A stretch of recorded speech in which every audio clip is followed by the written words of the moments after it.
Pelaku perjalanan domestik, terutama penumpang udara dan laut, tentu tidak asing dengan aplikasi Electronic Health Alert atau EHAC.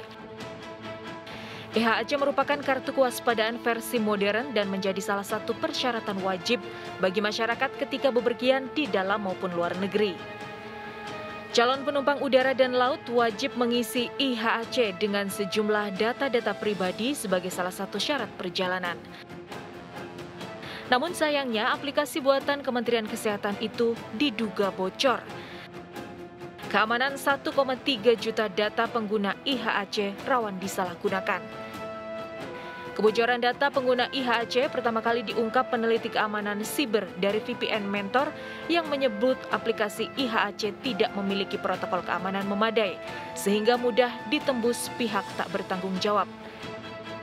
Dugaan kebocoran data terjadi pada aplikasi EHAC versi lama yang diunduh melalui Google Play Store maupun Apple Store. Untuk itu, Kementerian Kesehatan meminta pengguna EHAC segera menghapus aplikasi dan sebagai gantinya bisa menggunakan EHAC yang terintegrasi di aplikasi Peduli Lindungi. Sejak tanggal 2 Juli 2021, kita sudah mulai menggunakan aplikasi Peduli Lindungi, di mana EHAC ini sudah terintegrasi dan berada di dalam aplikasi Peduli Lindungi.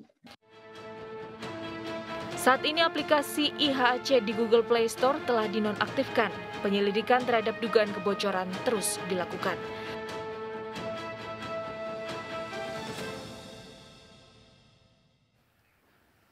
Data kesehatan warga bocor. Apa yang harus dilakukan agar data-data ini tidak disalahgunakan oleh orang yang tidak bertanggung jawab? Kita akan membahasnya pemirsa dengan salah satu narasumber kita pada malam hari ini. Ada Pak Pratama Persada, pakar keamanan siber Cisrek. Selamat malam Pak Pratama. Selamat malam Mas Wilson. Baik Pak Pratama, ada 1,3 juta data warga Indonesia yang diduga bocor. Apa yang harus dilakukan pertama kali oleh pemerintah ataupun pemilik data? Untuk pemerintah menurut saya harus segera melakukan langkah-langkah mitigasi yang tepat ya, gitu. Minimal mengamankan servernya, kemudian ngecek seluruh setelah keamanannya kira-kira dari mana bocornya, kemudian melakukan langkah-langkah pengamanan yang lebih kuat. Tetapi yang jadi masalah adalah datanya sudah terlanjur bocor. Kalau data sudah terlanjur bocor, tidak bisa ditarik lagi. Itu yang jadi masalah. Sehingga akibatnya data yang sudah bocor itu ketika jatuh di tangan orang yang tidak bertanggung jawab, itu bisa digunakan untuk hal-hal yang bisa merugikan si pemilik data ini, yaitu masyarakat Indonesia begitu. Ada 1,3 juta data loh, lengkap isinya. Mulai dari tanggal lahir, NIK, kemudian ada paspor, ada alamat dan lain-lain begitu.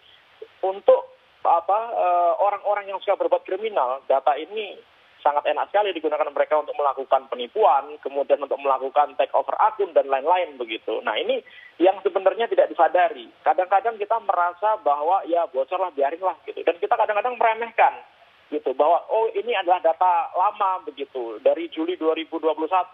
Hey, Juli 2021 itu artinya masih baru begitu. 1,3 juta data ini data yang valid loh.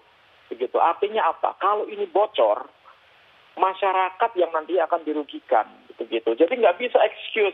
Bagaimana nanti kalau terjadi misalkan penipuan begitu, kemudian terjadi pengambil alihan akun dompet digitalnya. Bagaimana kalau terjadi pengambil alihan rekeningnya gara-gara data yang bocor ini? Siapa yang mau tanggung jawab? Nggak ada gitu. Nah di Indonesia sayangnya belum ada hukum yang bisa menjerat institusi atau platform begitu yang mereka mengumpulkan data, kemudian terjadi kebocoran data di platformnya. Itu belum ada gitu. Sehingga kenapa ini selalu terjadi? Terjadi dan terjadi lagi. Begitu Mas Wilson. Artinya jika sekarang pun e-hack ini di-uninstall, itu tidak ada artinya dong, karena data kita sudah tersebar. Begitu Pak Pratama? Ya nggak ngaruh. Gimana logikanya gitu. Kita menguninstall aplikasi e-hacknya begitu, kemudian data kita terus balik lagi begitu. Ya enggak lah. Data kita sudah terlanjur bocor, 1,3 juta data ini sudah bocor bersama data-data lain sebelumnya ya, BPJS Kesehatan, Tokopedia, BRI lah, dan lain-lain begitu. Artinya sudah bocor di sana, nggak ada yang bisa dilakukan begitu. Ya bolehlah kita uninstall aplikasinya karena sudah tidak digunakan lagi gitu, tapi itu tidak ngaruh. Nah sekarang apa nih, kita tunggu nih apa yang akan dilakukan pemerintah begitu. Ini Kemenkes saja minta maaf aja enggak kalau yang saya perhatikan begitu. Padahal jelas-jelas datanya itu bocor begitu. Nah ini yang menurut saya Mas Wilson begitu, kepentingan rakyat itu seperti tidak diperhatikan. Karena apa? Karena yang mengalami kerugian ini adalah rakyat. Percuma kita mengedukasi masyarakat, oh Anda harus mengamankan data, Anda harus melakukan bikin password yang kuat, Anda harus bikin password yang beda-beda begitu. Tapi ternyata bocornya bukan dari masyarakat, bocornya dari pemilik platform yang memang lebih masif datanya disimpan di tempat mereka. Itu yang jadi masalah. Nah, tidak ada sampai saat ini yang dilakukan pemerintah ketika terjadi kebocoran ini gitu. Dan masyarakat kita juga tidak bisa melakukan apa-apa karena mereka sudah menjadi korban. Satu-satunya yang bisa dilakukan adalah waspada. Waspada kalau misalkan tiba-tiba ada percobaan penipuan atau percobaan penawaran-penawaran yang tidak jelas begitu ke handphonenya begitu. Karena nomor handphonenya sudah terlanjur bocor begitu. Saya pun mengalami juga gitu. Tiap hari menerima SMS nggak jelas begitu yang kalau misalkan kita blok besoknya muncul lagi dengan nomor-nomor baru begitu. Sehingga kita terganggu. Nah, untuk yang di kota-kota besar mungkin kita ngerti lah, kita dapat literasi digital yang bagus gitu. Ini penipuan begitu. Tapi banyak saudara-saudara kita nggak ngerti, dikiranya itu beneran dan akhirnya banyak kerugian yang ditimbulkan. Nah, Pak Pratama, penipuan seperti apa yang biasanya terjadi jika data-data utama tadi bocor? Sehingga warga ini bisa waspada, Pak, ketika ada informasi yang datang ataupun mengkonfirmasi ulang atas nama kita. Yang paling enteng pengambil alihan akun lah, misalkan pengambil alihan akun WA atau pengambil alihan akun media sosial begitu. Karena kebocoran data itu juga disertai dengan password. Biasanya kalau kita punya akun di platform A begitu dan ternyata itu bocor, passwordnya bocor begitu. Jadi bisa diambil alih atau misalkan WA kita, WhatsApp kita gitu bisa diambil alih gitu sama orang karena mereka tahu nomor handphone kita, kemudian mereka bisa melakukan social engineering, minta OTP yang dikirimkan ke kita begitu. Yang kedua adalah nomor handphone itu bisa diasosiasikan dengan dompet digital yang ada. Jadi kita bisa tahu nih dari nomor handphone ini dia punya dompet digital apa, dia punya GoPay nggak, dia punya OVO nggak, dia punya Dana nggak, atau punya yang lain nggak begitu. Nah kalau sudah ketahuan itu bisa dilakukan proses social engineering kepada si target ini. Misalnya pura-pura salah kirim OTP gitu. Kita nih dari Alfa tadi ada yang beli kode game ternyata salah kirim Pak, tolong dikirimkan balik. Padahal itu kode OTP gitu. Begitu kita kirimkan ternyata dompet digital kita di take over sama orang begitu. Untuk level yang lebih tingginya lagi bisa digunakan untuk pengambil alihan rekening bank. Ingat dulu ada senior kita, senior wartawan Bang Ilham Bintang gitu. Ternyata di take over rekeningnya, dikuras semua isi tabungannya begitu. Nah, ini yang menyebabkan gitu bahwa masyarakat ini sebenarnya potensial untuk mengalami kerugian begitu. Hanya gara-gara kebocoran data. Belum lagi kalau misalkan dikirimkan tawaran-tawaran yang nggak jelas, misalkan pinjol yang ilegal, kemudian tawaran perjudian dan lain-lain begitu. Bahkan banyak kasus juga data-data kita itu digunakan orang lain untuk mengajukan aplikasi pinjol ilegal. Sehingga kita mendadak bulan depannya, kita ditagih debt collector, padahal kita tidak melakukan pinjaman.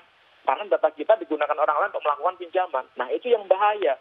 Karena yang bocor ini lengkap loh, Mas Wilson gitu. Sampai NIK, sampai KK, sampai nomor handphone, alamat rumah, foto, selfie, orang dengan fotonya gitu. Nah ini data-data yang enak sekali digunakan untuk melakukan penipuan. Oleh karena itu, menurut saya pemerintah harus tanggung jawab lah. Pemilik data penyimpan data itu harus tanggung jawab lah jika ada kejadian kebocoran di platformnya begitu. Oleh karena itu, undang-undang perlindungan data pribadi ini harus segera disahkan. Karena itu adalah salah satu cara supaya pemerintah itu bisa melindungi rakyatnya, kan gitu. Tapi kan sekarang masih deadlock gitu. Baik, sebelum ngomongin tanggung jawab pemerintah, Pak Pratama, masyarakat lantas jika seperti ini apa yang perlu dilakukan? Apakah perlu mengganti nomor handphone atau mengganti semua sandi dari perbankan atau dompet digital yang dipunya sehingga bisa mengurangi resiko ini terjadi, Pak Pratama? Oke, kalau sudah terlanjur datanya bocor, begitu kita bisa ngecek sih data kita bocor apa tidak itu kalau dipublikasikan di internet ya. Di beberapa site kita bisa cek, misalkan monitor ke firefox.com gitu, kita bisa cek dengan menggunakan email, apakah data kita ini bocor apa tidak. Nah, langkah-langkah mitigasi yang bisa kita lakukan sebagai pribadi gitu. Yang pertama adalah tiba-tiba ganti password gitu. Karena siapa tahu password kita ini bocor. Sehingga ketika orang mau masuk ke akun kita sudah mengganti dengan password yang baru gitu. Kemudian yang kedua adalah kita mulai melakukan pengamanan informasi-informasi yang cukup private yang kita miliki begitu. Jangan ditaruh di tempat publik gitu. Artinya misalkan kita naruh di cloud, kita naruh di media sosial atau naruh di mana begitu. Sebaiknya kita simpan sendiri untuk diri kita. Kemudian kalau bisa gitu, kita batasilah informasi-informasi yang kita upload ke media sosial atau ke internet begitu. Jangan mengupload informasi-informasi yang sifatnya pribadi begitu. Nah, kemudian karena kita ini menjadi target, semuanya nomor handphone kita sudah blow up keluar begitu, kita hati-hati dengan phishing.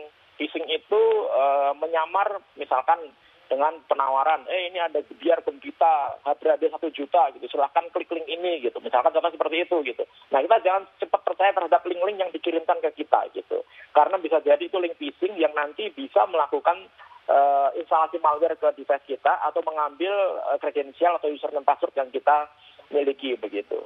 Nah, selanjutnya kalau misalkan kita sudah melakukan itu, pasang antivirus di handphone kita masing-masing atau anti malware begitu. Kalau kita nggak bisa beli yang berbayar, yang gratisan banyak yang bagus. Supaya apa? Supaya device kita ini, tempat kita nyimpen data ini gitu, aman ketika ada yang coba-coba melakukan injeksi ke device kita menggunakan malware atau virus gitu, sehingga orang tidak bisa masuk ke dalam handphone kita. Antara lain seperti itu, Mas Wilson.